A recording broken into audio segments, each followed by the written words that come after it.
దేవుని బిడ్డలారా, పరిశుద్ధాత్మ దేవుడి దినాన్ని మనందరితో మాట్లాడుతున్నారు. హల్లెలూయా. మనం బ్రతికి ఉన్నామంటే దేవుని యొక్క మహాకృప మాత్రమే. మన దేవుని సన్నిధానంలో ఉన్నాం, దేవుని మాటలు మనం వింటూ ఉన్నాం. ప్రియమైన వాళ్ళారా, మనం చూసినప్పుడు ఈ రోజున వాక్యభాగం ఏంటంటే, మనం బ్రతికించేది దేవుడు. బ్రతుకుట ఎవరి వల్ల బ్రతుకుతున్నామంటే దేవుని వలన మనం బ్రతుకుతున్నాం. మొట్టమొదటి మాట మనం గమనించినప్పుడు దేవుని బిడ్డలారా, లేవియాకాండం 18:5 ఈ రోజున ఆయన ఆజ్ఞలను కట్టడలను అనుసరించి నడిచినప్పుడు మనం బ్రతుకుతామంటండి. ఒక చదవండి. మీరు నా కట్టడలను నా విధులను ఆచరింపవలను, వాటిని గైకొన్నవాడు వాటి వలన బ్రతుకుతాడంటండి. వేటిని గైకొనాలి అని అంటే, ఆయన మనకు ఆజ్ఞలు ఇచ్చాడు, 10 ఆజ్ఞలు ఇచ్చాడు. నిర్గమకాండ 20 మనం చూసినప్పుడు ఆజ్ఞ మనకు కనబడుతున్నాయి. ఈ 10 ఆజ్ఞలు ఏమండి, ఇంకా కొన్ని ఆజ్ఞలు ఉన్నాయి పరిశుద్ధ గ్రంథంలో. పరిశుద్ధాత్మ దేవుడి దినాన్ని ఈ వాక్యం ద్వారా ప్రభువు మాట్లాడుతున్నాడు. ఆయన ఆజ్ఞలను కట్టలను గైకొనని ఎడల మనం బ్రతుకుతామంటండి. కట్టడలను ఎవరైతే అనుసరించి, ఆయన విధులను ఆజ్ఞలను అనుసరించి ఎవరైతే నడుస్తారో వారందరూ కూడా బ్రతుకుదురని దేవుని యొక్క వాక్యంలో మనం చూస్తున్నాం. నీ జ్ఞానం కాదు నిన్ను బ్రతికించేది, నీ బలం కాదు నిన్ను బ్రతికించేది, నీ ఆస్తిపాస్తులు కాదు నిన్ను బ్రతికించేవి, నువ్వు కట్టుకున్న మేడల విద్యలు కాదు నిన్ను బ్రతికించేవి, నీకున్న భూమి పుట్టలు కాదు కానీ నిన్ను బ్రతికించేవి నా యేసయ్య మాత్రం నిన్ను బ్రతికిస్తున్నాడు. దేవుని బిడ్డలారా, మన ప్రభు మనం బ్రతికిస్తున్నాడు. ఆయన ఆజ్ఞలను కట్టడలను అనుసరించి నడిచినప్పుడు నువ్వు బ్రతుకుతావని దేవుని లేఖనాలు లేవియాకాండం 18:5 మనం చూస్తున్నాం. ఇక రెండో మాట మనం గమనించినప్పుడు దేవుని బిడ్డలారా, దేవుని మాటలు విని ఎడల నువ్వు బ్రతుకుతావు. ఈ లోకంలో ఉన్న మనుషుల మాటలు కాదండి, ఈ లోకంలో ఉన్న అధికారుల మాటలు కాదండి, ఈ లోకంలో ఉన్న పెద్దవారి మాటలు కాదండి.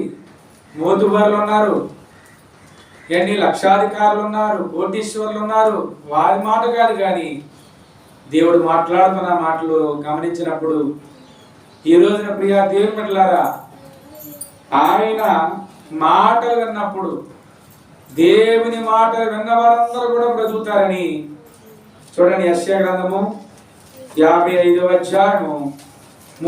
ఒక చదవండి.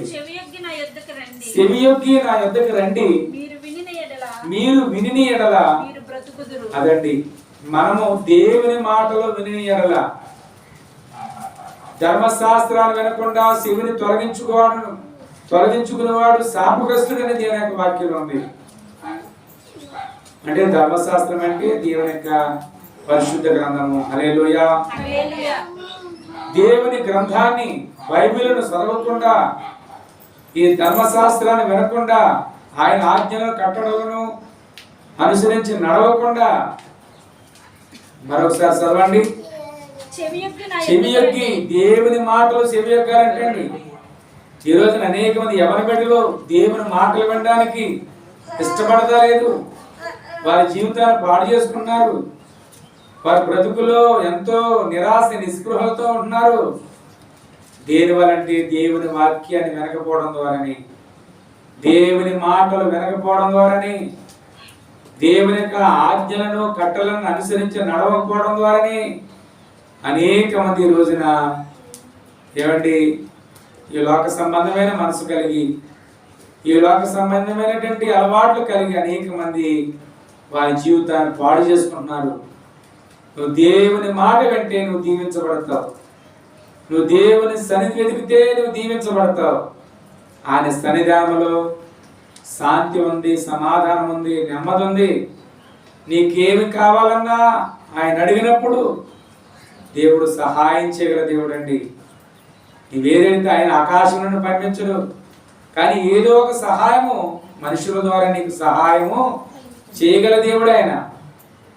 ఏంటి ఆకాశం నుండి అకస్మాత్తుగా పడదు, కానీ దేవుడు మనుషుని ఏర్పాటు చేసి ఆయన అనేక మంది ద్వారా ఏలియాని చూసినప్పుడు, ఏలియా ఆహారం లేనప్పుడు ఆ వాగులు నీరు తాగి అన్నపానాలు లేనప్పుడు దేవుడు ఎంతగానో ఏలియాని పోషించిన దేవుడు. ఆ కరువు కాలం అంతా కూడా ఏలియాని బ్రతికించిన దేవుడు ఆయన. ఈ రోజున దేవుని మాట వింటే నువ్వు బ్రతుకుతావు. హల్లెలూయా. ఎవరి మాట వినాలండి? దేవుని మాట మనం వినాలి. నువ్వు దేవుని మాట వింటే నువ్వు దీవించబడతావు.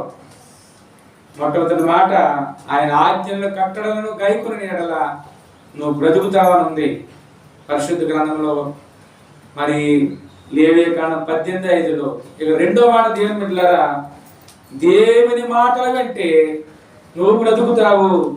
సెవియొగ్గి ఆయన మాట వినాలంటండి. యెషయా గ్రంథం 55:3 మనం చూస్తున్నాం.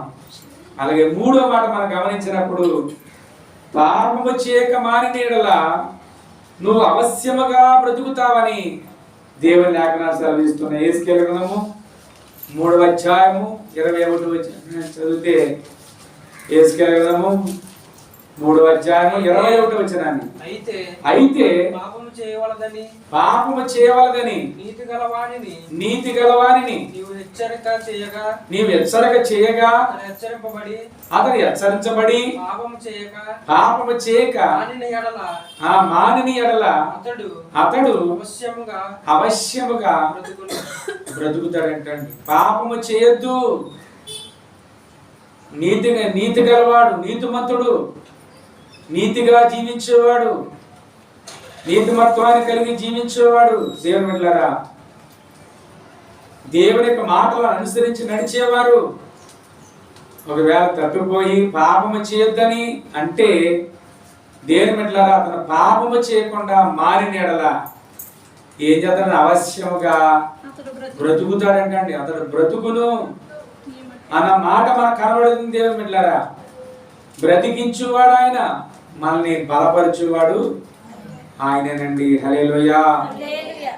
ప్రియా దేవుని బిడ్డలారా, ఈరోజు నువ్వు బ్రతుకున్నావంటే అది కేవలం దేవుని కృప మాత్రమే. ఆయన మహాకృప చేత మనందరినీ కూడా దేవుడు బ్రతికిస్తూ ఉన్నాడు. హల్లెలూయా. ఇక నాలుగో మాట చూస్తే దేవుని బిడ్డలారా, తన ప్రవర్తన దిద్దుకుని బ్రతుకుడు ద్వారా, తన ప్రవర్తనను దిద్దుకుని బ్రతుకుడు ద్వారా అతడు బ్రతుకుతాడంటండి. హల్లెలూయా.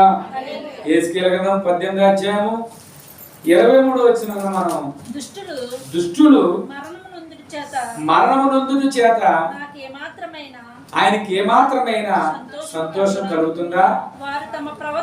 తన ప్రవర్తనను దిద్దుకుని బ్రతుకుటయే అదండి. తన ప్రవర్తన దిద్దుకున్నవాడు.